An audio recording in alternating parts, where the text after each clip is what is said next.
చంద్రబాబు నాయుడు గారు అనే వ్యక్తి ఎన్ని కుట్రలు చేసినా, ఎంతగా ఇబ్బందులు పెట్టినా కూడా ఖచ్చితంగా స్థానిక సంస్థల ఎన్నికల్లో ప్రతి చోట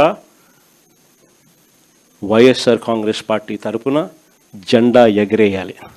ఇది మాత్రం ప్రతి ఒక్కరూ గుర్తుపెట్టుకోండి. ఎక్కడైనా ఏకగ్రీవం జరిగింది అని అంటే మాత్రం దాన్ని నేను చాలా సీరియస్గా తీసుకుంటాను. ఇది మరొకసారి మళ్ళీ చెప్తా ఉన్నా. అలా జరిగితే అది నియోజకవర్గానికి సంబంధించిన ఇన్ఛార్జ్ ఫెయిలియర్గానే అది నేను భావిస్తాను అని మాత్రం ఖచ్చితంగా ఈ సందర్భంగా ప్రతి ఒక్కరికి కూడా తెలియజేస్తా ఉన్నాను. ఎక్కడైనా కూడా కొన్ని చోట్ల మనకు ఒక గ్రామంలో ఎస్సీలే మనకు అండగా ఉండొచ్చు, అలాంటి గ్రామాలు కూడా చాలా ఉంటాయి.